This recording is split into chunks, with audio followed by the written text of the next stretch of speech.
Bom, boas-vindas a todos. Obrigado pela presença de vocês. Eu sou o Renato Pera, professor aqui do IART. E quero agradecer muito ao Leandro Muniz por aceitar esse nosso convite para essa conversa de hoje. Leandro Muniz, que é artista, curador e um intelectual incrível. É uma pessoa que eu amo muito e tenho a maior admiração. Eu quero agradecer a Rafael Amorim por aceitar mediar essa mesa com a gente e Gislane, bolsista do nosso projeto de extensão, que também vai fazer a mediação. Eu vou passar a palavra a Gislane e bom evento a todos.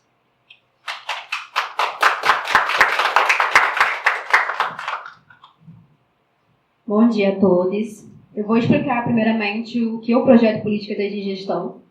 E o projeto é um grupo de estudos e de trabalho e também um projeto de extensão que visa atuar dentro e fora da UERJ. Consiste em um conjunto múltiplo de atividades realizadas de forma coletiva, aberta e horizontal por um grupo composto por artistas, estudantes e educadores interessados em geral, com a participação de agentes do meio artístico nacional e internacional. O projeto tem a coordenação do professor e artista Renato Pera e Gislane como bolsista de extensão. A comissão organizadora também é formada por Ana Carolina Leonardo, Beatriz Fernandes, Felipe Aveiro, Gislane, Kel Galdino, Larissa Cisne, Nier. E o grupo também está sempre aberto a novos participantes. E agora eu vou apresentar um pouco sobre o nosso convidado, que é o Leandro Muniz, que é de São Paulo, atua como artista e curador, mestrando em História Crítica e Teoria da Arte pela ECA USP, onde pesquisa a obra do historiador da arte estadunidense Darby English, é formado em artes visuais pela instituição atualmente. É curador e assistente do MASP e entre 2019 e 2021 foi repórter da revista Select. Participa das exposições do Brasil e no exterior. Seus textos podem ser encontrados em publicações e portais como Arte que Acontece, Relieve, Contemporâneo, Terremoto e Revista Rosa, além de catálogos e exposições. E não menos e mais importante, também temos aqui o Rafael Amorim, que é pesquisador e artista visual independente, nascido em Santíssimo, na Zona Oeste do Rio de Janeiro, onde encontra as principais referências para o desenvolvimento de sua pesquisa entre periferia e memórias LGBTQIA+PN, tanto nas artes visuais quanto na poesia. Recém-ingressado no doutorado pelo PPG Arte, UERJ, mestre pelo programa de pós-graduação em artes visuais da Universidade Federal da Bahia, onde pesquisou a possibilidade de uma escrita em artes manifestada pelo Mercadores Sociais de diferentes graduantes de artes visuais e escultura pela Belas Artes. Participou de residências artísticas na Galeria Luiz Maluf, em São Paulo, no programa de formação da Escola de Artes Visuais do Parque Lage, e também no Galpão Bela Maré. Na literatura, recebeu uma menção honrosa no Prêmio Mix Literário 2023 com o livro de poesia Santíssimo, e foi contemplado também na categoria Novo Autor Fluminense pela 4ª edição do Prêmio Rio Literatura, em 2022. Publicou em Como Tratar Paisagens Feridas em seu livro de estreia. E é isso, bom evento. Vou passar a palavra para o Leandro Muniz. Bom dia. Queria começar agradecendo a presença de vocês. Agradecer Renato e Gislane por organizarem esse encontro. Agradecer Rafa por topar vir conversar com a gente.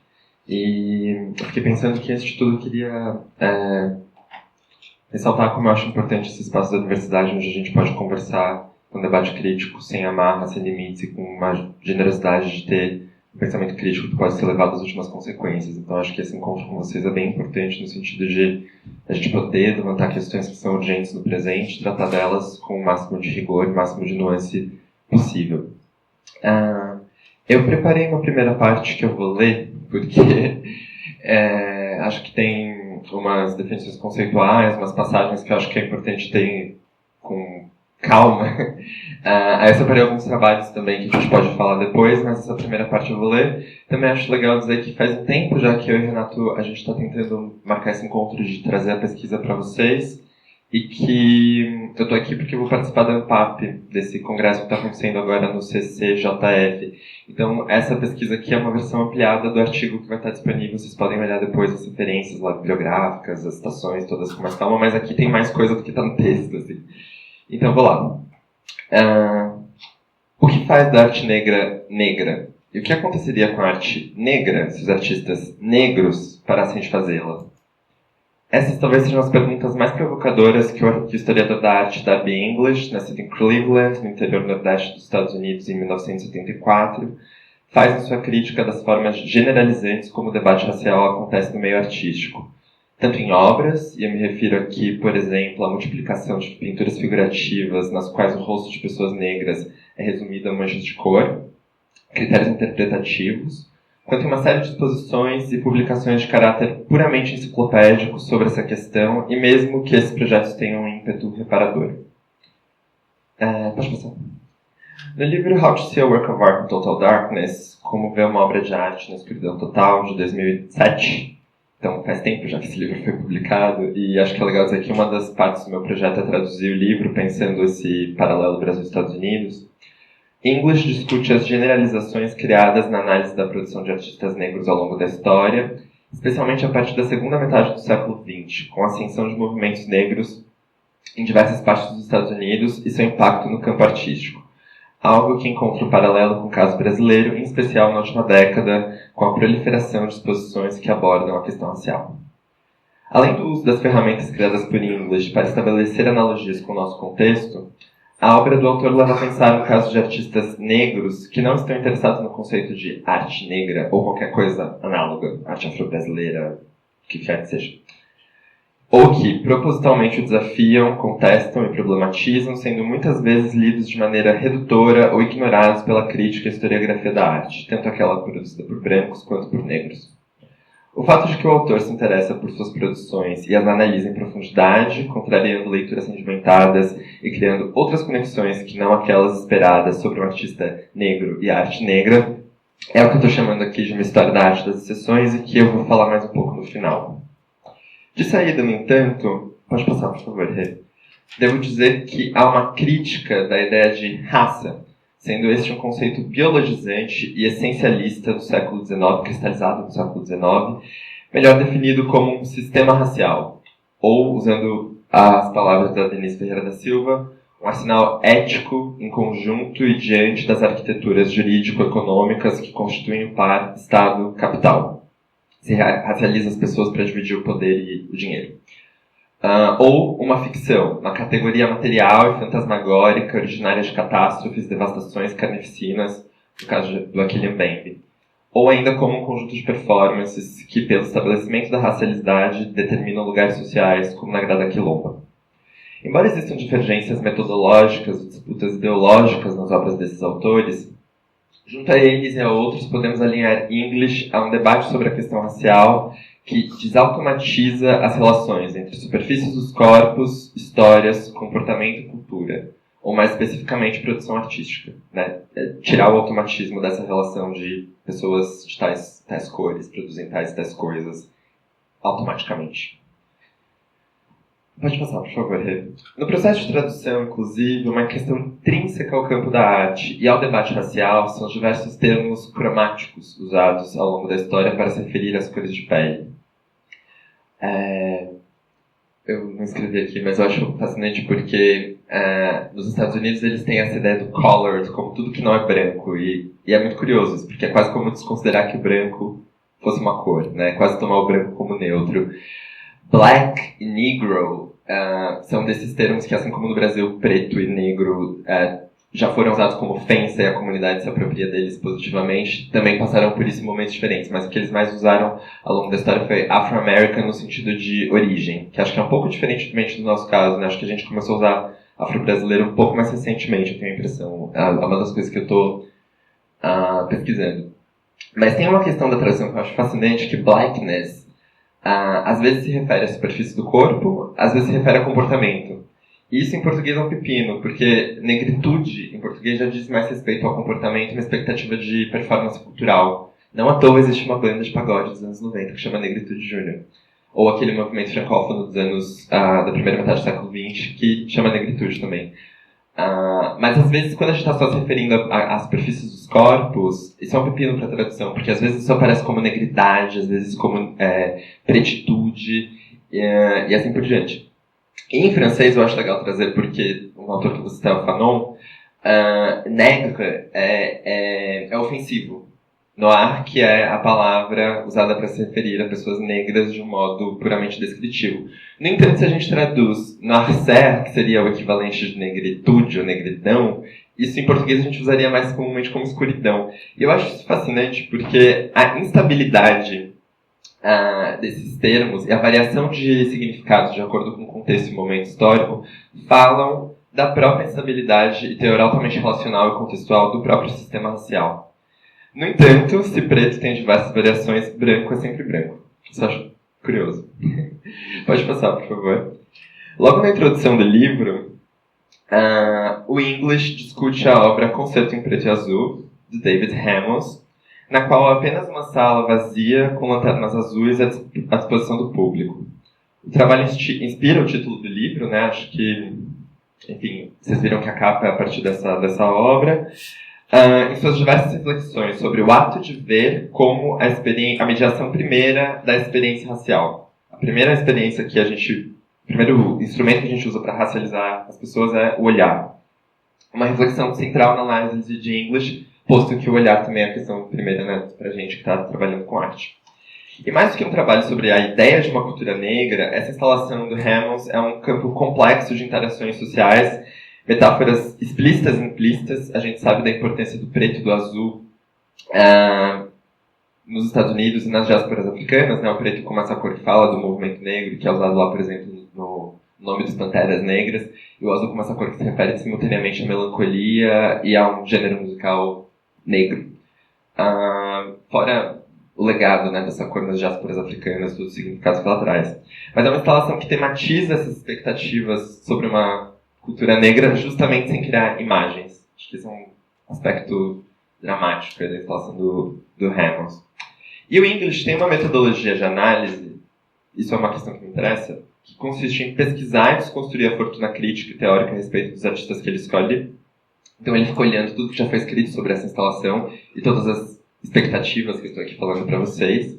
Ele descreve exaustivamente suas obras, que é um recurso que visa justamente se deter na materialidade dos trabalhos sem cair em expectativas prévias. Tem uma entrevista dele que chama a descrição como método. Eu estou traduzindo, deve ser publicada em breve. Para daí, então, conectá-las aos contextos sociais, históricos e políticos de onde emergem, bem como analisar as consequências práticas e teóricas que elas implicam, em uma história social da arte que parte do específico para o geral. Ele percebe sua prática como historiador da arte como parte mais funda de uma história social. Então, fazer arte para ele independentemente da situação, é agir no campo social. Mas não apenas naquilo que a arte reflete ou cristaliza a experiência histórica, mas também naquilo que amplia, questiona e intervém no funcionamento do imaginário. Acho que esse lugar do imaginário é importante. Pode passar, por favor. Em seguida, então tem essa introdução com Hammons, e em seguida ele cunha o conceito de Black Representational Space, que não é apenas uma crítica ao conceito generalizante de arte negra ou qualquer outro análogo, em seus diversos usos como categoria estética, temática, formal, social ou política. A crítica implícita e explícita proposta pela definição de um espaço representacional negro tem como base a revisão da ideia de artista negro, uma expressão nunca puramente descritiva, mas carregada de expectativas formais, discursivas e temáticas. A crítica das generalizações estabelecidas por English, que vai desde critérios a priori usados na produção e análise desses artistas, antes do embate com a obra, até exposições de caráter puramente enciclopédico que os reúnem apenas por serem negros, sem se deterem em suas especificidades, também se aplica na forma como ele organiza seus estudos, porque longe das publicações categóricas a respeito do debate racial, como ver uma obra de arte na escuridão, Total aborda 6 artistas que trabalham com diferentes linguagens e discute apenas poucas de suas obras, aquelas nas quais podemos perceber um questionamento e um tensionamento do espaço representacional negro, seja pela disrupção dos códigos a respeito de racialidade, seja por reiterações críticas que demonstram os limites do sistema racial.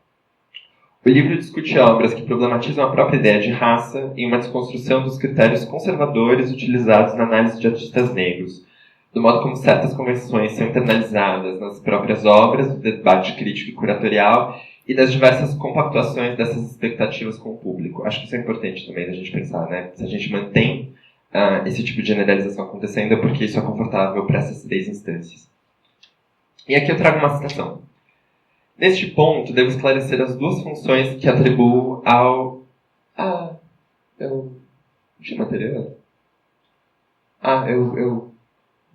Não, deixei. Neste ponto, devo esclarecer as 2 funções que atribuo ao espaço representacional negro nessa discussão. Em suma, ele designa um território cultural, cujo resultado é a recompensa do sucesso que Stuart Hall identifica como as lutas sobre as relações de representação, o que quer dizer os meios de produção de imagens negras. Exemplos relevantes incluem os modos de avanços reais e materiais nas condições de vida de intelectuais negros, que são essenciais para a nossa sobrevivência política. Posições profissionais, oportunidades de publicar e expor e debater publicamente. Estamos aqui discutindo isso, né? Criar essa possibilidade. Mas há uma segunda função aparentemente necessária para manter, enriquecer e ampliar essas principais. Isso é o que busco questionar com base em que esses territórios são frequentemente sobrecarregados com uma função, por uma obrigação a velhas práticas discursivas e estruturas simbólicas que precisam ser atualizadas de tempos em tempos. A segunda função designa um terreno conceitual delineado por normas filosóficas, dentro das quais a política de representação é ela mesma representada como se fosse, por natureza, um problema intracultural. Os limites desse terreno são ao mesmo tempo marcados e determinados por coisas como compêndios de artistas negros, relatos dos pontos cruciais de divisão e colapso em debate sobre a exemplaridade ou a positividade de certas representações, a aberração de outras, e é muito discutida a transcendência da raça por alguns. Esse constante policiamento do espaço representacional negro, o que artistas, intelectuais, teóricos negros fazem ou não apenas o preserva, mas o renaturaliza. E Black Representational Space é uma expressão interessante também de traduzir, porque ora se refere ao espaço representacional negro no sentido de representações do corpo negro ou de uma suposta cultura negra, ora ao espaço representacional do negro, como as possibilidades discursivas formais do sujeito. Isso é um conjunto de representações, códigos e imagens que, quanto mais se afirma, inclusive em suas demandas de reparação histórica, mais reifica seus sujeitos, modos de agir e expectativas sobre o que produzem ou não. Ou seja, antes de tudo, o espaço representacional negro é, antes de tudo, um paradigma interpretativo que estabelece, indica e limita o escopo de ação de artistas negros e da arte negra.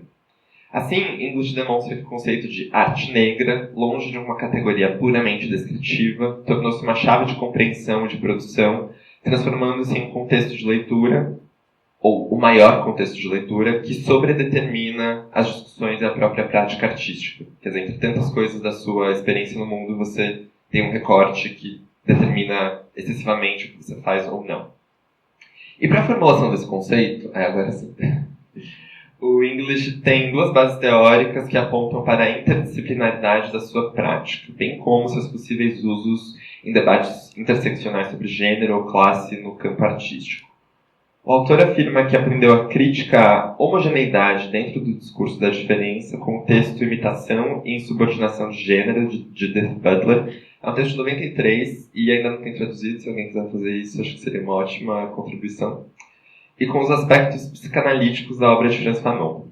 Em Butler, a noção de que gênero, por analogia à ideia de raça, é performado em um processo de repetição compulsória que busca criar os mecanismos de inserção do sujeito no grupo em um movimento de identificação que gera claras exclusões com aqueles que não participam dessa dinâmica. Né? A gente performa certos gêneros para ser identificado com um certo grupo, como se isso fosse automático. Né? Já em Fanon, pode passar, por favor. Há a noção de que o sistema racial se estabelece por processos intersubjetivos e relacionais.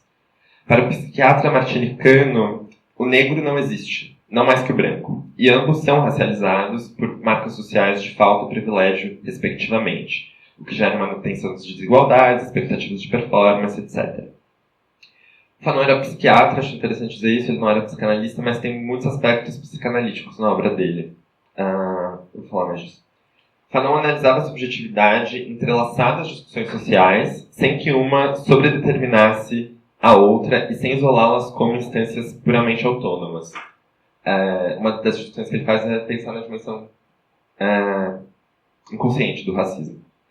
Atualmente, há diversas disputas interpretativas sobre o autor, mais ou menos revolucionário, culturalista ou algo entre os dois, que é um problema que o professor Davidson Faustino rigorosa brilhantemente analisa no pós-fácil desse livro aqui, que é a tradução mais recente de 2020. Além de revisões históricas de seus limites interpretativos como problemas de época, porque o texto é brilhante, acho que ele desconstrói uma série de questões e analisa uma série de outras com ferramentas que ainda são bastante relevantes para a gente hoje, mais de 50 anos depois, mas é um texto evidentemente sexista e homofóbico, e acho que essa é uma primeira questão que a gente tem que ter em mente, sem descartar a contribuição dele para um debate que ainda é relevante hoje. O que importa é que, ao trabalhar com Fanon para analisar a triangulação entre artistas, o público e instituições, English discute como a promoção e fomento de artistas negros, apenas na chave da suposta arte negra, acaba reiterando as violências e restrições do sistema racial que operam na sociedade como um todo. O sistema da arte reitera essa violência que acontece no mundo. Além de análises das propostas conceituais do autor martinicano, English também discute seu estilo e a forma de construção do seu texto, replicando, de algum modo, seu modo de operar na análise dos artistas e sua interpretação da obra. O Fanon, acho que é legal se vocês puderem ler o texto depois, ele tem uma dicção toda truncada, quase como se ele estivesse materializando esses conflitos culturais, intelectuais dele como intelectual martinicano, transitando entre a França e um país colonizado. Também me parece significativo que English evoque o debate psicanalítico para a análise do campo artístico, considerando que essas exposições enciclopédicas e essas publicações de caráter generalista têm focado em discussões diretamente sociais, sem as mediações da subjetividade que são parte intrínseca do campo artístico. Também há vários pontos de contato entre as disciplinas, a psicanálise e a arte, como a ideia de subjetividade, de intersubjetividade, a ênfase na singularidade, né? As melhores correntes psicanalíticas atualmente não vão ser freudianas ou winnicottianas, mas vão usar várias dessas ferramentas para olhar para o objeto na sua especificidade, etc. Que acho que é algo que a gente também faz na melhor análise sobre arte, né? A gente não vai falar de um modo geral, mas a gente vai olhar para o que o objeto tem de específico. Nesse sentido, retomando Fanon, a linguagem verbal e a visual também são pontos de contato entre os dois campos, né? E falar para o Fanon é existir absolutamente para o outro. Existe uma relação de superamento entre língua e coletividade. Falar uma língua é assumir um mundo, uma cultura, estou citando aqui. E para ele, Fanon, um problema implícito ao debate racial e a qualquer dinâmica entre colonizadores e colonizados é a adoção de uma linguagem da metrópole, supostamente universal, em detrimento da sua local, supostamente marcada. Ou seja, um dos dramas do contato entre brancos e negros ali para Fanon está na experiência cultural. A dominação cultural branca produz signos e códigos com os quais o negro não se identifica, gerando traumas coletivos, seja por causas econômicas ou sexuais. E essa dinâmica é baseada em perversões, uma dinâmica de perversidade. No entanto, se ele reconhece essa dinâmica da cultura que cristaliza lugares sociais e experiências psíquicas, o Fanon foge completamente de uma coisa que eles chamavam na época que é psicologia caracterológica. Vocês devem ter visto essas imagens já, que tem a ver com a frenologia, nessas ideias positivistas do 19 que no 20 ainda estão presentes de um jeito muito sutil, assim, de determinar, sei lá, supostos comportamentos entre brancos e negros de acordo com a cor da pele, o tamanho da cabeça, etc. E ele foge disso porque é um modo essencialista e determinista de abordagem da questão racial que se converte em cristalização cultural. Quer dizer, você começa a determinar certos corpos e achar que eles têm uma certa cultura só por isso. Ou seja, naquilo que o English está chamando de espaço representacional negro.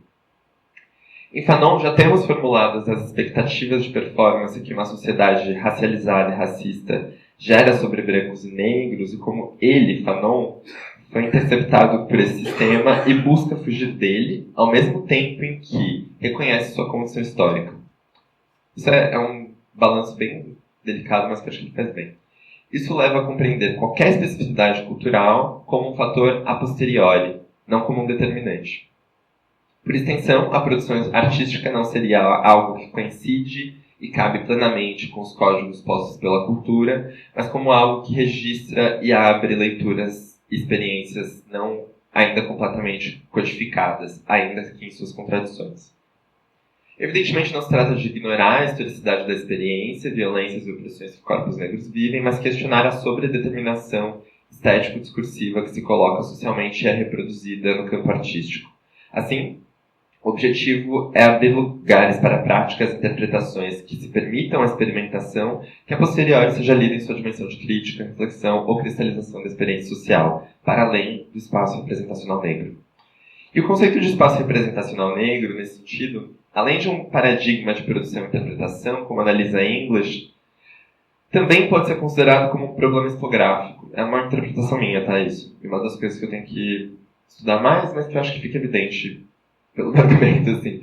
Porque mostras dedicadas a artistas negros e a arte negra tendem a ser muito cheias, reiterando a anulação das singularidades em prol de um certo volume e de representatividade. Então, você junta um monte de artista negro, enche uma parede de coisas, porque o que importa é que você tenha uma exposição que represente, mas você não olha o que eles fazem de fato. As causas para esse modo de operar, de expor ainda precisam ser analisadas, é uma coisa que eu tenho que pensar, mas uma das minhas hipóteses é que na tentativa de fugir dos paradigmas modernistas, do cubo branco, das obras na altura dos olhos, a espaços regulares, essas exposições acabam retomando dois modelos expográficos que se cristalizam no auge das exposições coloniais, como o salão e os gabinetes de curiosidade. No caso brasileiro, pode passar, por favor, só para falar, né, dos entrelaçamentos que eu acho que o Ingrid tem no nosso contexto que a gente pode analisar. Pesquisas como a dissertação de mestrado do Hélio Menezes ou esse livro do Renato Araújo da Silva, Arte Afro-Brasileira, Altos e Baixos de um Conceito. Esse livro é uma loucura, depois eu posso falar mais dele, mas vale a pena ter disponível para dar. Dedicaram-se a historicizar e a descrever as disputas interpretativas em torno do conceito de arte negra e arte afro-brasileira. E a diversidade da disputa mostra a instabilidade dos conceitos e, no fundo, seu pouco poder de explicação das obras elas mesmas, né? Uma coisa que eles fazem, assim, que ficam se debatendo por horas, é tipo assim, a arte afro-brasileira quando o tema é afro-brasileiro, mas o que é um tema afro-brasileiro? A arte afro-brasileira quando o artista é afro-brasileiro e quando um artista branco faz um tema afro-brasileiro. E eles ficam nessa ciranda e a própria discussão demonstra os limites do conceito para explicar a obra, no final das contas. Talvez ela tenha algum poder de explicação social, mas pouco poder de olhar para o fenômeno artístico ele mesmo. E aí, retomando o English, só que eu acho que tem um paralelo que é importante. Em seguida, depois de falar do espaço representacional negro, ele vai analisar os panoramas da Carol Walker. Tem 6 slides desse, se você puder ir passando devagar, assim. Nos quais, por meio de recortes de papel preto aplicados diretamente sobre as paredes brancas das instituições onde são apresentados, a artista põe em questão as narrativas heróicas e românticas estabelecidas nos Estados Unidos ao longo do século XIX sobre as relações de poder, classe e de gênero. Esse, por exemplo, é baseado naquele romance E o Vento Levou. E o que ela faz é basicamente perturbar essa narrativa romântica que é super racista e sexista. Walker produz silhuetas de alta ambiguidade formal,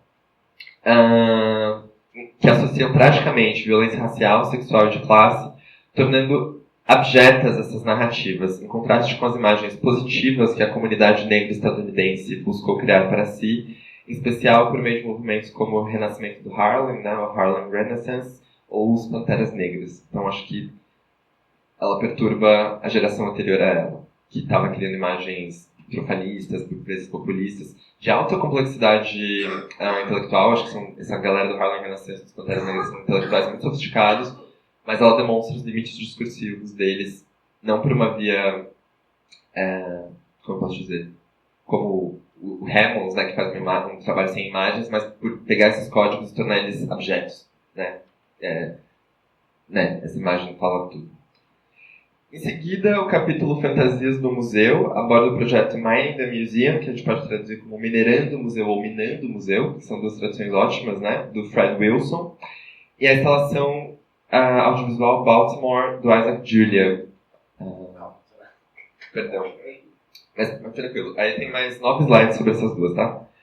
Ambas foram comissionadas em diferentes momentos pelo Museu de Baltimore e com abordagens de crítica institucional que vão em diferentes direções. Volta aqui lá. Enquanto o Wilson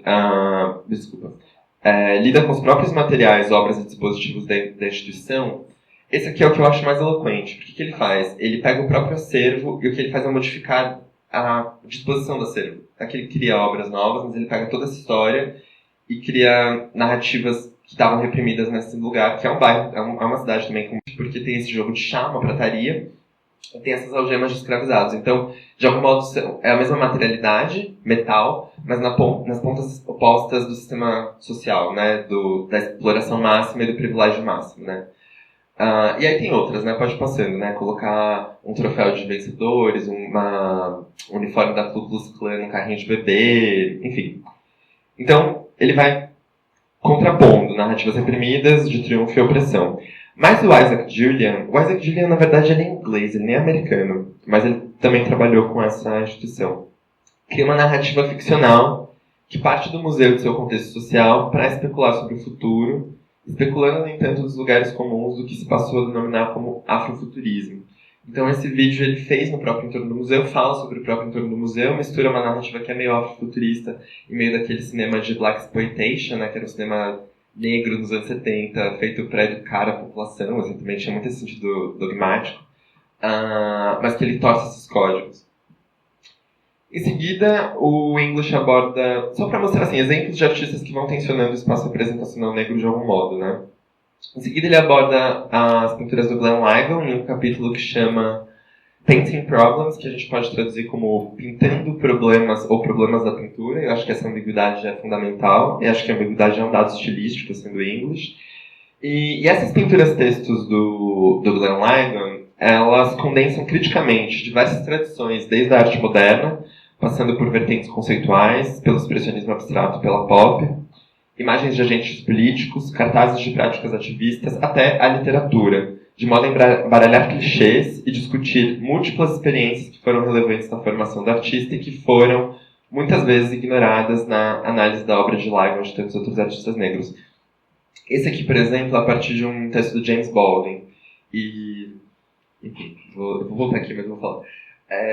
E aí, quando foi exposto esse trabalho, todo mundo ficava assim, ele tá falando sobre ser bicha, sobre ser preto, que legal. E essa questão, por exemplo, da pop, por exemplo, do interesse do Glenn Ligon pelo Jasper Johns, né, por essas letras vazadas, foi amplamente ignorado na análise do trabalho. Ou mesmo o fato de que isso aqui tem um procedimento de sobreposição que você não lê o texto depois de um tempo.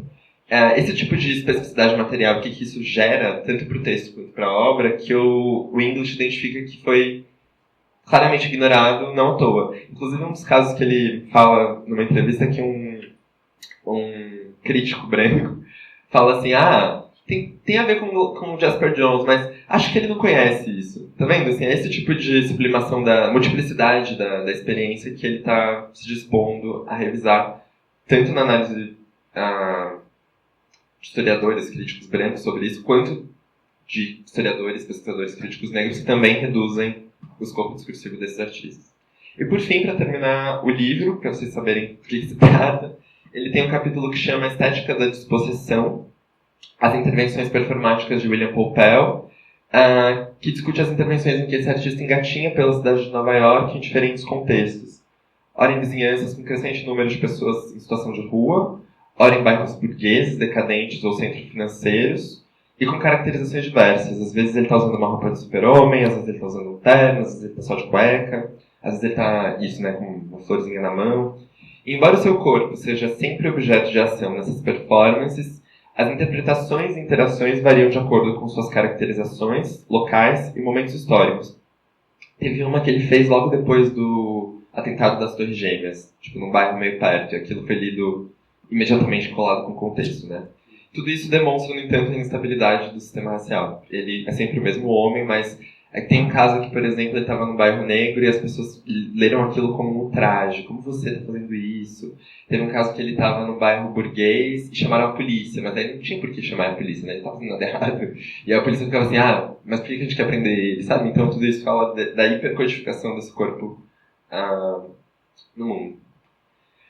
Posta a multiplicação de exposições sobre arte afro-brasileira no nosso contexto, tanto em sua contribuição para a ampliação do debate racial, quanto na restrição de temas, expectativas de ação e de discurso, as ferramentas desenvolvidas por English podem ser de grande uso não apenas na análise desse fenômeno e de suas devidas consequências, mas também para as obras desses artistas, em especial aqueles que não cabem nesse conceito de arte afro-brasileira ou que, participando dessa dinâmica, demonstram seus limites, paradoxos e nuances. E como estratégia crítica em relação às generalizações que identificam o debate racial, English descreve longamente as obras dos artistas que analisa. Eu vou falar um pouco disso porque acho que é uma questão metodológica. Detendo-se em suas especificidades antes de extrair quaisquer consequências sociais ou políticas.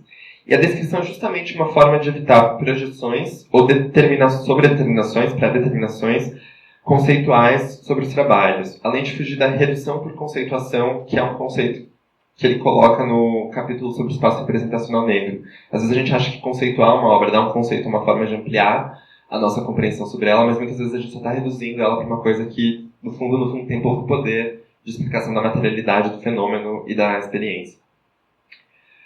O olhar detido nos elementos da obra e seus diversos contextos de produção e circulação gera uma abertura para interpretações a posteriores que não se reduzem às figuras, materiais, temas ou especialmente às origens sociais do artista, permitindo assim uma experiência de indeterminação, que é a própria arte, que no caso dos artistas negros é muitas vezes interdita.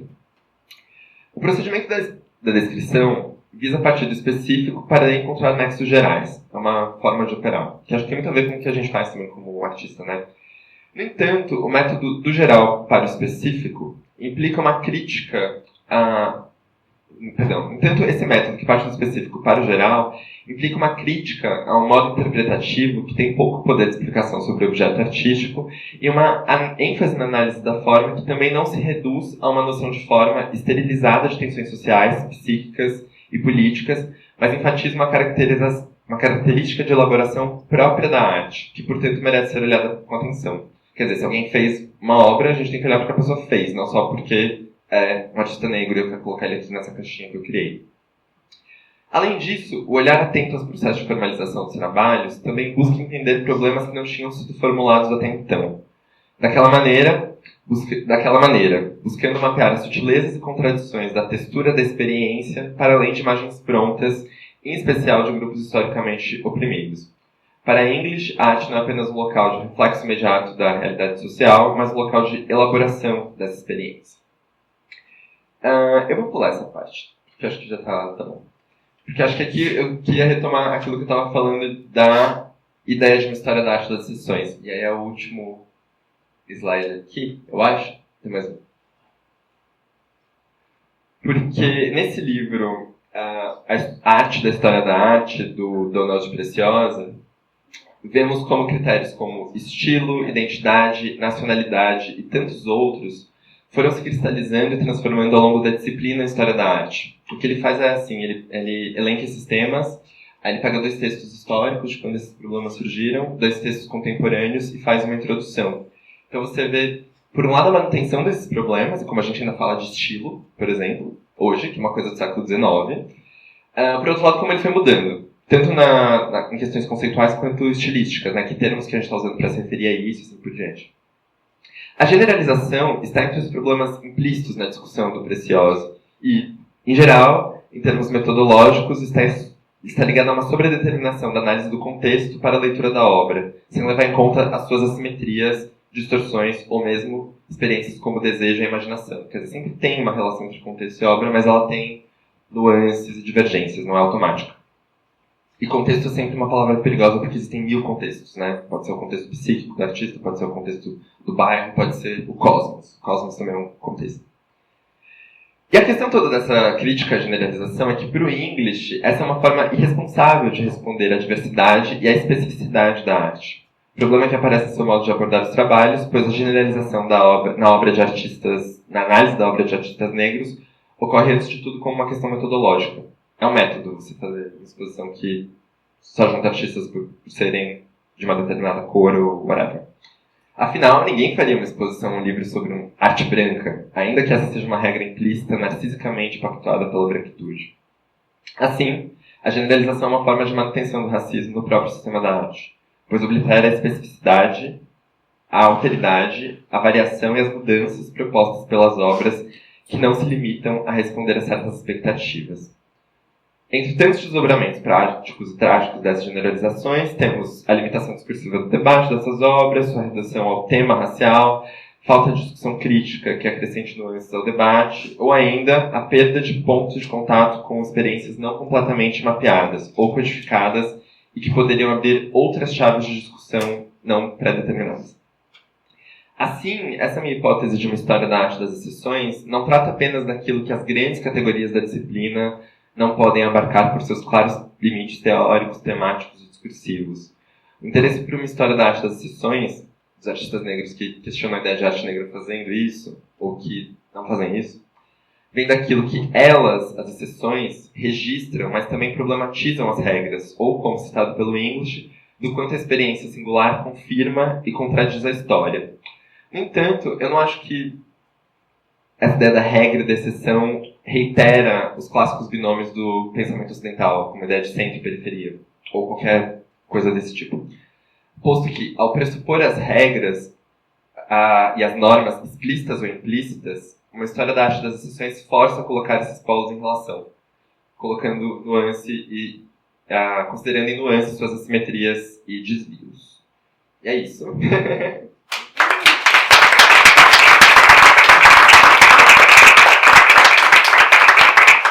Essa parte é mais tagarela, mas tinha que ter umas coisas que eu acho que precisam de... enfim, tem que citar, pra gente conseguir entender. Aí, não sei, queria... Passa aqui, passa você. Vou passar a vez, então, para o Rafael Amorim. Bom dia. O que dizer, né? Primeiro, eu queria agradecer o convite. Estou muito feliz de estar aqui, assim, com todo mundo, hoje, na minha nova casa, que é o ERS também. E agradeço essa interlocução com o Leandro e com o Gi. Acho que a conversa tende a ser muito proveitosa por conta de tudo isso que você trouxe, assim, e é muita coisa, a gente poderia ficar o dia inteiro aqui. A minha fala, ela não se pretende linear em momento nenhum, assim, isso é também uma tomada de posicionamento político. Então, eu trouxe alguns apontamentos e fiz algumas anotações para a gente conversar, assim, são mais provocações, na verdade.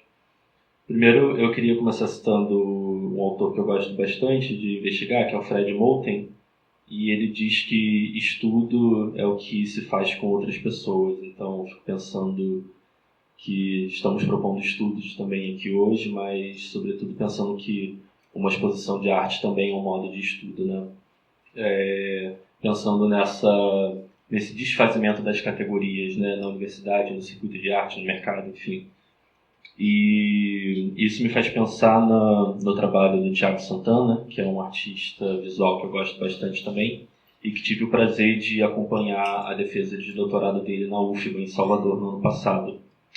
E na tese de doutorado dele, ele inicia o primeiro capítulo de uma forma muito bonita, narrando a descoberta de uma baleia durante a Guerra Fria, no Oceano Pacífico, e era uma baleia que emitia um som a 52 Hz, né? E as outras espécies de baleias se comunicavam por volta de 20 Hz, alguma coisa assim, tornando essa baleia muito solitária por uma falta de comunicação, né? E aí fico pensando que produzir arte e pensar, né, colocar em perspectiva isso que a gente chama de arte negra, né, que está chamando e que está colocando essa categoria também em xeque, faz parte de uma diferença comunicacional, assim, o que me faz pensar que a grande crise ela também está na linguagem, né? O que a gente está colocando em questão no próprio discurso do Darby English e no que você traz é uma crise das categorias e uma crise das linguagens, né? Uma crise de como se comunicar. Então, fico pensando muito nisso, assim, numa certa quebra de expectativa quando se fala de que um artista negro produz, né?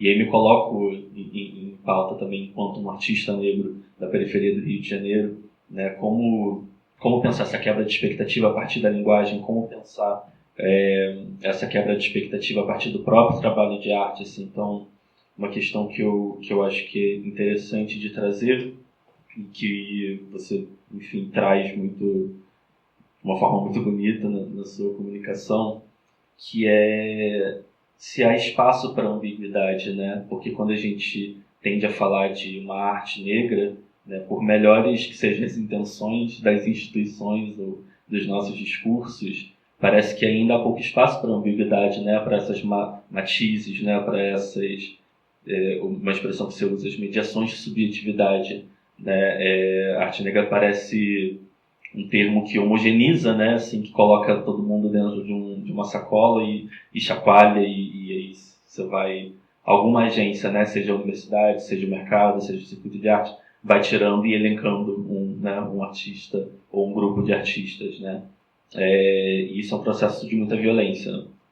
Então, eu fico pensando se há espaço para ambiguidade nisso que a gente comumente vem chamando de arte negra, ou se há espaço para perturbar, né, as categorias, né, pensando que a quebra de expectativa ela é um gesto metodológico também da gente, enquanto artistas, enquanto intelectuais, enquanto pensadores dentro da universidade, enfim. Então, acho que é mais uma provocação do que uma pergunta, mas eu acho que eu vou retomar também um pouco do que você trouxe lá no início da sua fala, falando dessa proliferação assim, da última década de exposições cuja temática era a arte negra, né?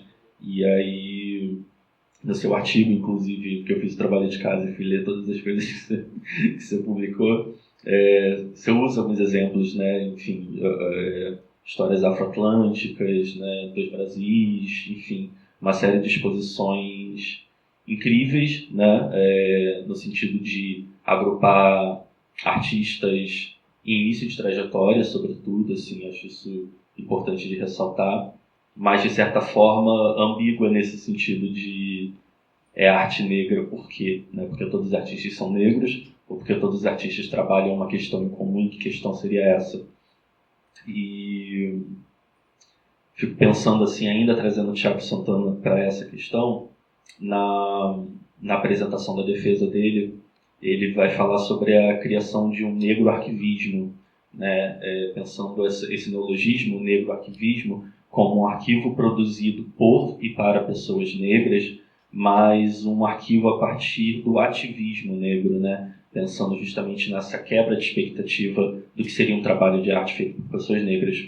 E ele basicamente cria, né, esse conceito, né, que ele elenca como um imperativo de voltar à cena de sujeição negra, né, sem replicar a violência contida nela, né? E isso é uma clara referência a Said Hartman, né?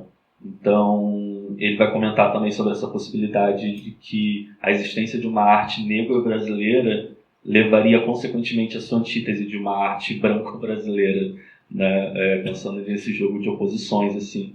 Então, fico pensando, assim, como que você encara, assim, né, voltando a essa questão das exposições enquanto arquivos, enquanto estudos coletivos para pessoas negras, né? Como que você encara essas exposições enquanto não só enquanto metodologia, como você colocou, né, porque agrupar essas pessoas, né, esses artistas é uma forma metodológica, mas uma forma de fabular outras possibilidades de pensar o trabalho de arte, de pensar a crítica, de pensar a própria teoria também, né, que circula nesse gesto curatorial, nesse gesto poético, como essas exposições, enfim, né, que eu trouxe na minha fala dos Brasis, Encruzilhadas, né, e tantas outras, elas podem ser encaradas como a criação de um outro tipo de arquivo, e que arquivo seria esse? Acho que essa é um pouco a pergunta. Será que é um outro tipo de arquivo? Será que não é... A gente não está usando a mesma forma, assim? Mas é interessante isso porque eu acho... E é bonito você trazer essa ideia da exposição como estudo, porque eu acho que falta justamente de pesquisa. Ao invés de fazer assim, artistas negros olhar para dois problemas específicos, olhar para o caso da pintura figurativa sem o rosto e analisar, sabe? Colocar isso como uma questão, sabe? Fazer pesquisa de fato, assim. Pesquisa implica coleta de dados, verificação, interpretação, comparação, sabe assim, menos um guarda-chuvão e mais coisas específicas. Acho que esse seria um caminho interessante para começar. E é interessante essa coisa também, acho que tem muita gente discutindo a ideia de arte branco brasileira e tal. Isso já estava no Abdias do Nascimento, nos anos 50, ele já falava disso. Então acho que faz um tempo também que se tem consciência desse problema. No entanto, eu acho que é isso. Acho acho que podem ser instrumentais teóricos para falar de um problema, mas eu acho que tem nuances da experiência que acho que é o grande lance da arte. Sabe? Já dá tanto trabalho de fazer arte, né, gente? A gente vai fazer uma coisa guarda-chuva, sabe? Acho que vamos aproveitar para olhar para a complexidade, contradições que esses projetos podem, que esses trabalhos podem condensar mesmo, né? Mas ele é um pouco por aí, menos fazer de novo a maior, ou a primeira dessa instituição, ou a melhor, ou a não sei o que, tipo lá, sabe? Usando o mesmo método, e faria talvez um método de pesquisa, sabe? Tipo, olhar para 2 problemas específicos e a representação de sujeitos periféricos na arte contemporânea. É isso, sabe? Não tô querendo juntar você com o Rubem Valentim, entendeu? Que aí é demais. Que eu acho que é o que a gente tem um pouco feito, assim, sabe? E que eu acho que... A grande questão é que eu acho que tem um momento que isso é instrumental, ideologicamente, socialmente, politicamente, institucionalmente. O momento que alguma instituição, que algum país faz a primeira. Mas é a primeira... Faz 10 anos que eu tô vendo que é a primeira daquela instituição, daquele curador, que é a maior. Faz 10 anos, sabe? Depois de 10 anos não é a primeira, sabe? Depois de 10 anos a gente precisava ter feito uma outra coisa que avance em profundidade, não em quantidade, assim, sabe?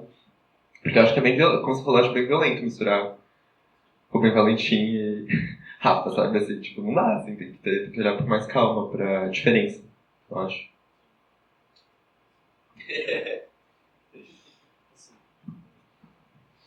E eu acho que você traz uma coisa que é bacana, assim, né? Uma palavra que eu acho fundamental também pra gente, enquanto pesquisadores, enquanto artistas, que é a calma, né? Parece que essa dinâmica da pressa, ela é também um mecanismo de controle mesmo, né? Assim, eu acho que o que está em jogo é como a gente vem produzindo e vem sendo hiperestimulado a produzir, seja na universidade, seja no circuito artístico, e eu acho que sobra pouco tempo para calma, pouco tempo para ambiguidade, pouco tempo para o equívoco mesmo, né? Assim, porque às vezes eu fico com a sensação de que essa arte negra, entre aspas, ela não pode dar errado, né? Ela não pode errar, ela tem que representar toda, né, uma população, assim. Eu acho muito incrível um verso, os 2 últimos versos do texto que você traduziu do Darby English para o Projeto Afro, em que ele pergunta assim: quem vai à arte em busca de seu próprio reflexo? E ele responde, né, como uma última frase: para isso servem os espelhos, né? Então eu fico muito receoso, assim, de que a gente, enquanto pesquisadores, vá a essas exposições ou vá a essas enciclopédias, esses arquivos, buscando um espelho, né? E você trouxe a Grada Quilomba, que fala muito do pacto branco, né? Do pacto narcísico da branquitude, por meio dessa alegoria de Narciso, né? E o espelho e esse reflexo, assim. Então, acho que não estamos procurando espelhos, talvez, né? Acho que não é esse o caminho também, né? Sim. Acho que tem 2 coisas legais que você falou. Você tinha perguntado dessa coisa de como perturbar essa dinâmica.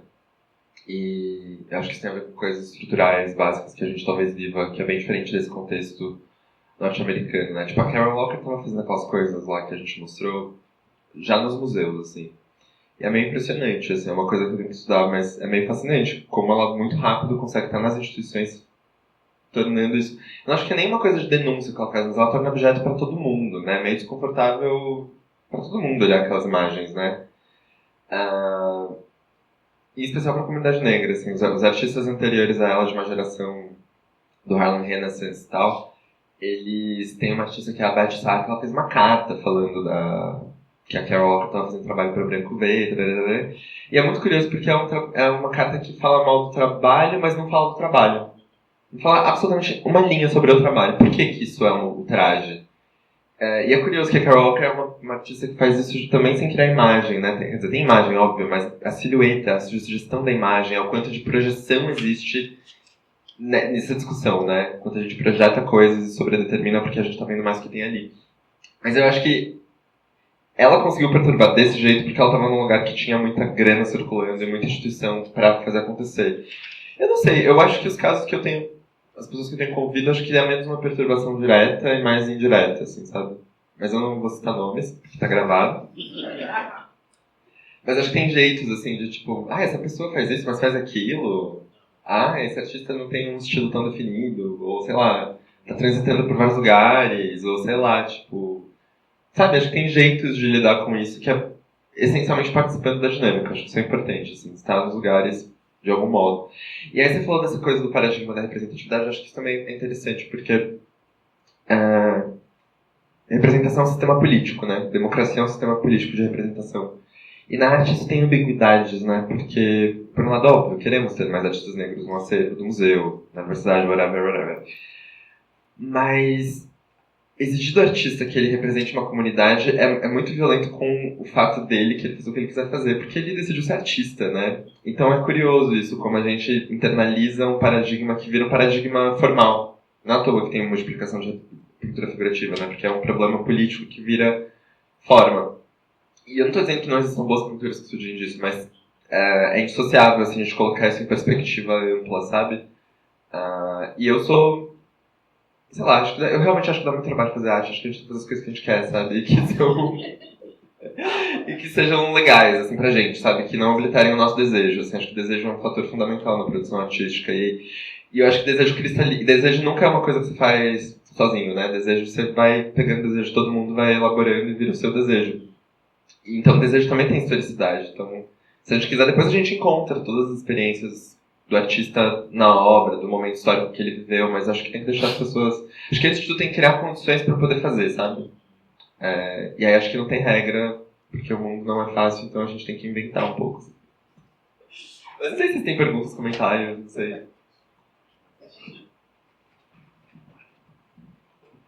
Meio polêmica, assim, eu acho. Partindo um pouco... Eu sempre faço perguntas muito polêmicas, mas tudo bem. Partindo muito do que o Rafa falou sobre... E você falou sobre a arte negra, né? É mais uma pergunta como você, como curador mesmo. Eu ando lendo o Darby Ingles através do Renato, né? O Renato é meu orientador. E o Darby Ingles, ele vem me estimulando de uma outra forma, porque tudo que o Darby Ingles fala é o que eu faço. É uma versão ao contrário. Então eu venho me identificando muito com os textos dele, que quebrando mesmo até sobre a minha própria produção. E tem uma coisa que eu discuto muito aqui nas redes sociais, na internet, aqui no Estúdio de Arte, é sobre quem são esses artistas negros, né? É porque eu vejo muito assim, que muitos artistas brancos, eles são vistos como artistas, e os artistas negros colocam nessa caixinha de artistas negros. Então eu fico pensando que isso também não seja tão uma credibilidade assim quanto eu achava que era. E até mesmo no circuito da arte negra há um certo coletivo, sabe? Um certo circuito, uma certa bolha que talvez não se expanda tanto assim. E eu queria saber como você, como curador, como que você lida com essas questões de selecionar esses artistas negros, né, que trabalham com arte negra, sem pensar nessa generalização de que eles estão fazendo a mesma coisa. E os artistas brancos sempre fizeram a mesma coisa e nunca foi visto. Mas há essa generalização de que os artistas negros estão fazendo a mesma coisa. E muitas das vezes, às vezes, não é tão crítico assim porque está dentro de um sistema. E quando é um artista negro que chega batendo na porta do sistema, aí geralmente é barrado. Então eu queria saber como é que você lida com essas questões e outros curadores negros, como vai curar e produzir uma exposição afro-brasileira. Como curador, eu acho que eu trabalho um pouco com isso, assim, tem recortes específicos que acho que ia falar duas, você poderia 3 no máximo. Mas eu escrevo bastante. E é um pouco isso que eu falei, eu sempre parto da obra, sabe? Um cara que eu estava conversando com o Rafa antes de começar, é o Tomás Rosa, por exemplo. Daria para ler a produção do Tomás como artista periférico. Isso nunca foi feito. E eu tive que escrever esse dia sobre ele e tá nas entrelinhas, sabe? Mas é isso, porque eu tô olhando pro trabalho, sabe? Enquanto o trabalho formula isso, não porque eu cheguei e artista periférico eu vou colocar aqui, sabe? Acho que a obra sempre diz isso. Inclusive, essa coisa de uma história da arte das exceções que tá me interessando... você tem internet? Tem um cara, por exemplo, que é o Bill Traylor. Eu sempre falo do Bill Traylor porque ele é incrível, então a gente tem que falar do Bill Traylor. E esse cara, ele foi escravizado até os 13 anos de idade, lá no sul dos Estados Unidos. E ele começou a desenhar Y-L-O-R. Na história dele, ele começou a desenhar a vida dele. São os desenhos pequenos. Ele era sapateiro, então é tipo assim, um pôster, a caixa, papel do pão, carvão, lápis de cor e grafite. E eu acho incrível o Bill Traylor porque isso é comecinho do século XX, sim. Desce um pouquinho, Rê, por favor. Algum que tenha uma roupa, assim. A roupa fala muito do momento histórico no qual ele estava inserido. São os desenhozinhos que misturam descrição e narração, é quase uma crônica. E a obra do Traylor é muito intencional, são 10 anos de produção, tipo 1.200 desenhos, é incrível, assim, é muito... E o cara tá velhinho já. E a obra dele, acho que se a gente olha hoje, ela é uma crônica do processo de modernização do sul dos Estados Unidos. E exatamente essa passagem de um mundo rural para um mundo urbano, de um mundo escravocrata para um mundo não escravocrata, porque eu não sei uma palavra melhor. Mas ela tem muito elemento de crítica social, então vocês vão ver que às vezes as pessoas são, por exemplo, muito menores do que os bichos. Ele está descrevendo uma série de violências que a população negra passava, mas tem muita imaginação. Esse azul que nem eu estava falando, né? Ele aparece como um elemento, ao mesmo tempo, imaginativo e simbólico. Eu não sei se eu te respondo, na verdade eu não estou te respondendo, mas eu acho que o Traylor, por exemplo, é um caso que me interessa nisso. Eu acho que ele está preocupado em fazer o trabalho dele, do jeito que ele quiser fazer. Ele está muito atento à realidade dele, inclusive é muito legal porque tem um seminário do Smithsonian Museum que eles vão falar assim, a gente não pode chamar esse cara de autodidata. Ele está aprendendo com o mundo no qual ele está. E de fato, assim, se a gente pensa que isso aqui está surgindo da Disney, aqueles ratos animados, aqueles animais humanizados da Disney, tem tudo a ver com isso, né? As pessoas são meio parecidas com os animais, ele também está falando de uma condição de degradação. Mas acho que ele está tão preocupado em fazer o que ele quiser fazer, do jeito que ele quiser fazer, que hoje em dia a gente olha e tem uma densa experiência social ali. Claro que é outro contexto completamente. Mas que eu acho que se a gente coloca isso, por exemplo, em perspectiva com a arte modernista que está no MoMA, a gente tem que repensar a planaridade da pintura, entendeu? Então acho que é mais... Eu vou sempre um pouco pela obra, enquanto ela pode, de repente, condensar essas experiências que estão no ar e... Tanto do ponto de vista da análise quanto da prática, porque eu acho que isso também vira uma amarra discursiva que a gente internaliza, né? A grande questão é que isso é um sistema social, político, econômico que vira subjetividade, né? E como isso a gente... Como conscientes dessa dinâmica, a gente consegue circular por elas. Ou manter algum nível de saúde num sistema que é doentio. Assim, acho que isso é o grande lance, assim. Pesei, né, gente? Desculpa. Lê, duas coisas. Uma delas, pedi para você relacionar essa sua pesquisa com a tradução e sobre esses temas que os seus interesses encontram os interesses do Darby English, mas também com o seu próprio trabalho artístico. Verdade. E uma outra coisa é se você... Não sei bem se a pergunta é se você concorda com o fato, com o que eu vou dizer, que eu acho que essas coisas não são conflitantes, né? A ação, vou chamar de ação afirmativa, mas isso que você chamou de... não foi eficácia a palavra que você usou, mas a eficácia social e a atenção para as obras, né? Então essa atenção nuançada, os dados de subjetividade, né? Elas não parecem ser questões conflitantes, né? Então, por que você acha que tem esses extremos assim, né? Por que não sendo conflitantes, por que elas não são abordadas simultaneamente no debate, sei lá, brasileiro atual, por exemplo? Começando por essa, acho que total. Reivindicação social, estratégias de ocupação de espaço, criação de debate e análise das obras não são coisas opostas, inclusive são parte da mesma dinâmica. Por isso que eu acho que é uma violência metodológica a generalização. Porque ela oblitera que alguém fez uma coisa muito específica e você fala assim, não, é só um artista negro fazendo arte negra, sabe? Eu não sei porque, acho que é uma das perguntas que eu estou me fazendo um pouco no processo, assim, por que a gente metodologicamente decidiu abordar contextos e não obras na melhor análise formal, que é uma análise social, né? Que é uma análise que olha para a obra para olhar o que ela tem de tensão social de fato. É uma das perguntas que estou me fazendo, acho que é uma questão de rigor, de pesquisa, mas com certeza é uma questão metodológica. E eu acho que o que é legal, é que eu fiquei falando dos problemas, mas eu acho que tem nuances disso. Tem uma série de artistas que participam, mas que você vê que daqui a pouco o cara está fazendo uma outra coisa. Acho que é muito caso a caso, né? Ou que começam fazendo uma coisa que muito rápido você identifica, mas daí daqui a pouco o cara está fazendo outra coisa. Acho que olhar para os casos seria interessante, assim, as reverberações dessas exposições. Porque é estratégico também, às vezes, né? Participar de uma dinâmica que você não concorda totalmente, porque você ganha, sei lá, visibilidade, dinheiro e vai fazer outra coisa. E do trabalho, eu trouxe 3 trabalhos para falar com vocês. 2 que eu fiz, que começaram antes de conhecer o Darby English, e que fala um pouco dessa coisa de ser artista curador, e um que surgiu depois. O primeiro é um museu imaginário, que é um museu, são desenhos de esculturas. E esse título vem de um autor que chama André Malraux, que é um francês que na primeira metade do século XX fez esse projeto que chamava Museu Imaginário, que é tanto um livro de história da arte quanto uma série de fotos que ele fazia de imagens em geral. Pode ir passando, Rê. E o livro do André Malraux é muito legal, porque ele quebra com uma certa linearidade na história da arte. Então ele está falando de um parágrafo da arte flamenga e corta para o impressionismo. Mas tem uma violência metodológica, que é, ele está falando de arte europeia e daqui a pouco ele pega um objeto religioso indiano e taca no meio, porque é uma imagem.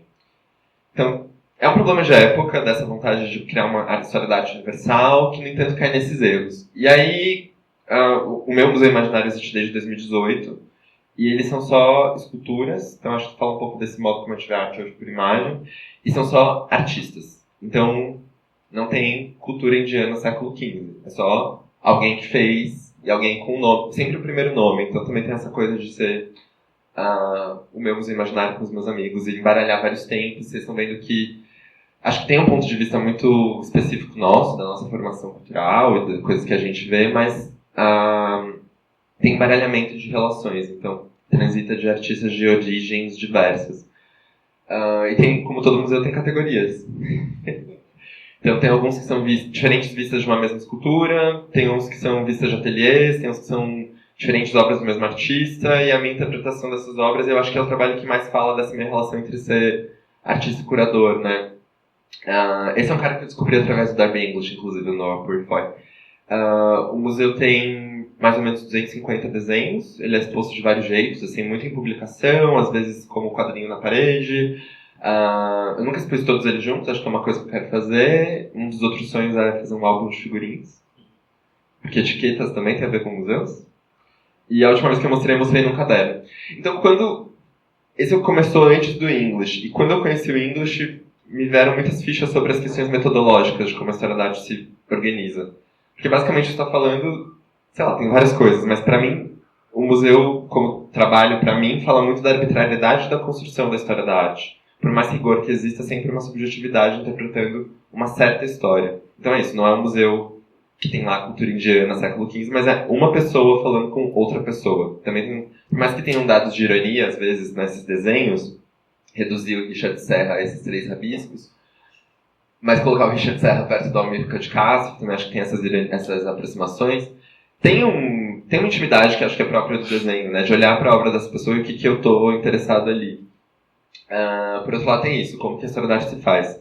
Outros são os varais, que também vem de antes, vem mais ou menos da mesma época do Museu Imaginário, e tem um procedimento parecido, que são esses objetos domésticos, são tecidos de tricoline, que de um lado tem pintura de campo de cor, do outro lado tem imagem, são sempre super narrativos, mas as pinturas, as quantidades variam de acordo com o espaço, então também é um jeito de pensar essa pintura, sei lá, dinamizada no espaço contemporâneo, esse limite da pintura da instalação. Mas as imagens vêm sempre de outros trabalhos, então é bem parecido com o museu, não só de obras, mas também de trechos da vida, assim, mas sempre são imagens que têm referências em outros lugares, e que pensa muito sobre o modo de expor pintura. Então acho que, sei lá, estou pensando como museus se constituem, aqui estou pensando como expor pintura atualmente. Acho que esse layer de cor que vai para o espaço, claro que tem toda uma tradição disso, né? No Brasil talvez o Oiticica, mas tem na Europa um monte de gente que fez isso. Tem um coletivo francês que chama Support Surface, que é bem parecido com isso, no sentido de, sei lá, pegar um tecido, colocar no espaço e continuar as linhas, pintar a parede da mesma cor do tecido e tal. Mas tem uma coisa que me pega que quando o English começou a usar essa ideia de indeterminação, eu fiquei fascinado, que é... Pode passar, isso aqui é inclusive aqui no Museu de Arte do Rio. As pinturas são sempre muito contextuais, então em cada lugar vai um tipo de narrativa, mas que esse aqui eu acho que é o que mais ficou evidente, a ideia de indeterminação, de fazer um trabalho que não está conformado. Então se ele estava no vento, estava no tempo, acho que... Não, volta. Do domingo. Do domingo. Acho que essa ideia de indeterminação que o Darby fala também era uma coisa que me interessava e por isso eu comecei a estudar ele e continuei estudando ele, sabe, depois que eu descobri. Acho que é legal falar isso em termos de metodologia de pesquisa, né? Porque a gente olha para alguém porque tem alguma coisa que diz da gente, né? O processo de estudo, ele é intersubjetivo, né? Ele não é isolado, assim. Por isso que eu não gosto da ideia de autodidata. A gente aprende com o mundo, né? A gente está olhando para as coisas do mundo, criando coisas. E ele tem um livro que é sobre... isso é legal de contar. Que é sobre duas exposições que aconteceram em 71, de abstração, de artistas negros, que foram amplamente ignoradas tanto pela história da abstração quanto pelos artistas negros. E aí ele fez um livro só historicizando isso, assim. Claro que eu sou super crítico a ele, assim. Não vou entrar nisso porque eu tô querendo que vocês leiam o cara que a gente possa conversar. Mas eu tenho críticas a ele, mas é legal que exista uma exposição que estava falando disso, que os caras estavam pensando a abstração como uma forma política de liberdade. Quer dizer, os caras estavam fazendo isso assim, muito conscientes do papel da abstração. Então acho que esse é um outro trabalho que é anterior no meu conhecimento do English, mas que conecta depois. Mas o último trabalho que eu trouxe... Tem os fragmentos das pinturas só pra vocês verem que realmente são citações da história da pintura recente, assim. Não vou dar nome aos bois, mas é evidente, assim, que tem a história da pintura recente, informando essas imagens.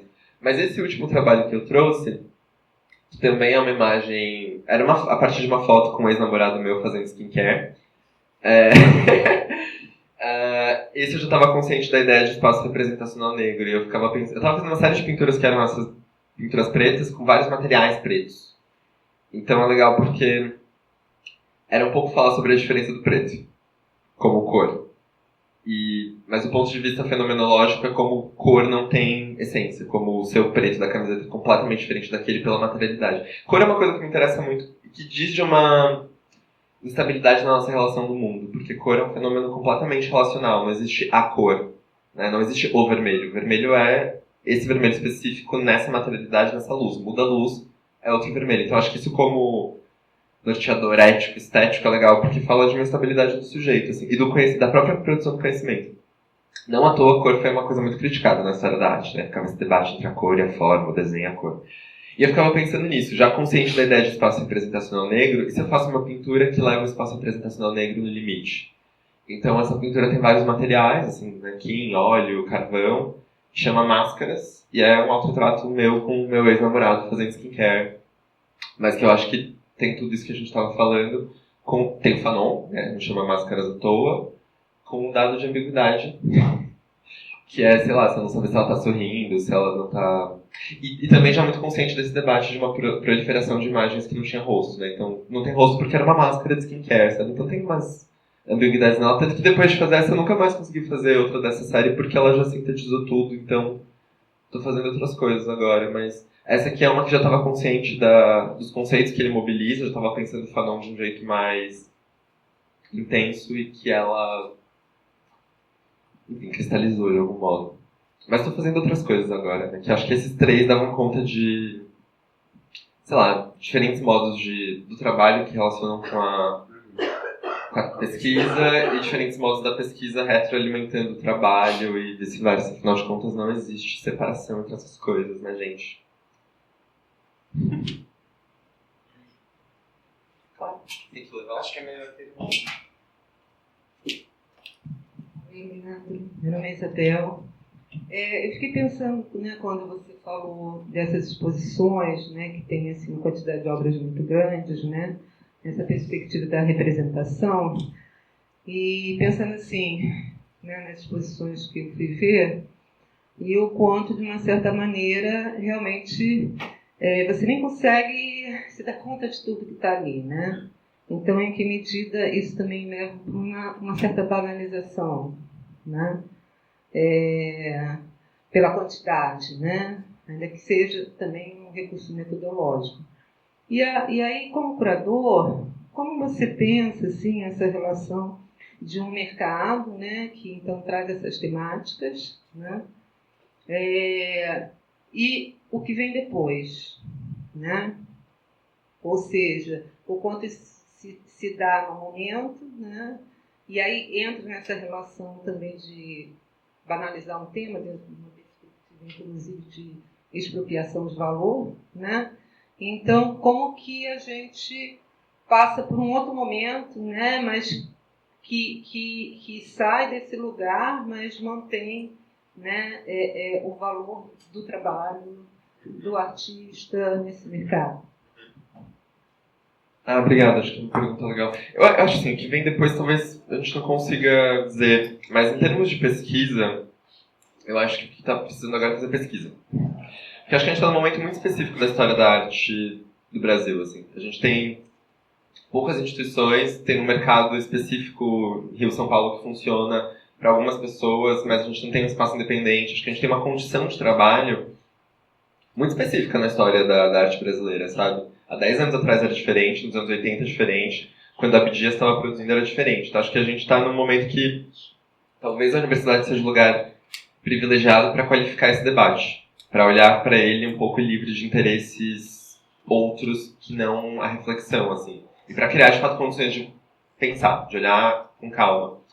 E eu acho que tem que fazer isso agora. Então tem que pesquisar, olhar com calma, sedimentar, ter calma de pesquisa, de coleta de dados e tal.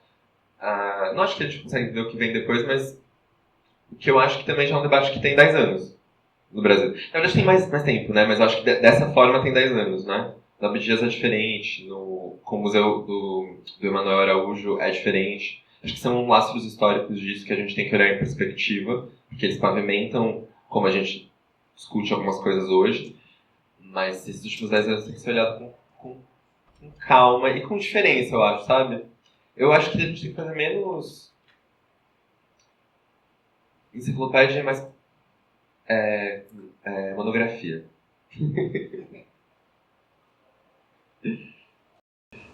Mas acho que a universidade é um lugar legal pra gente entrar nessas nuances, sabe?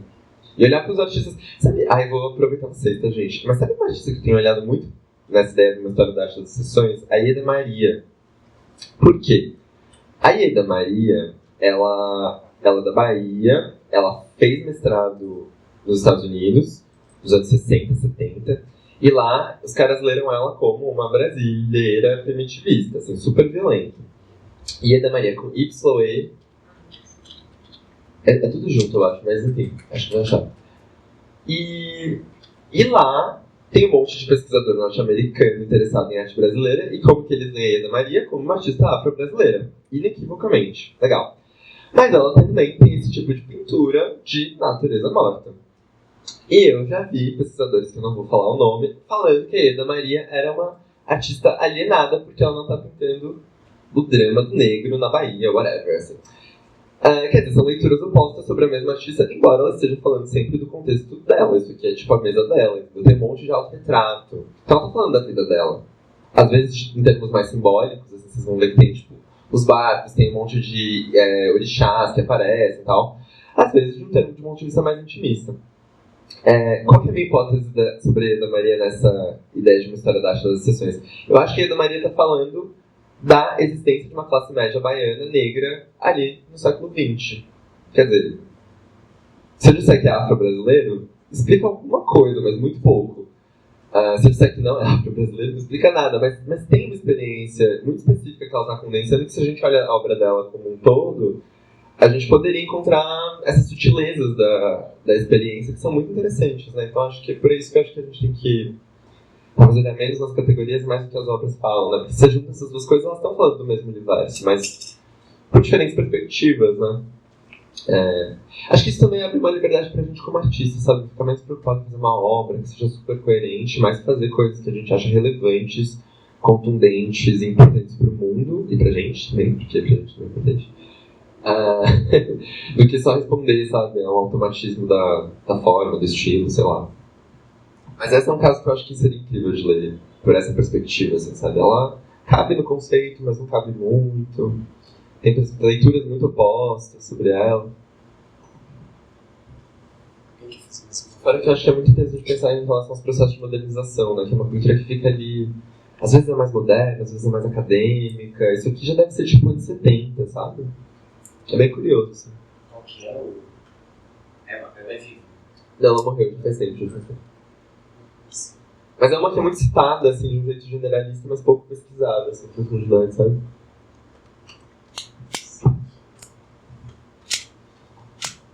Mais perguntas, comentários, angústias. Espero que renda também para o futuro das pesquisas de vocês, das práticas, e que a gente conversar por aqui, tá bom? Obrigado. Desculpa.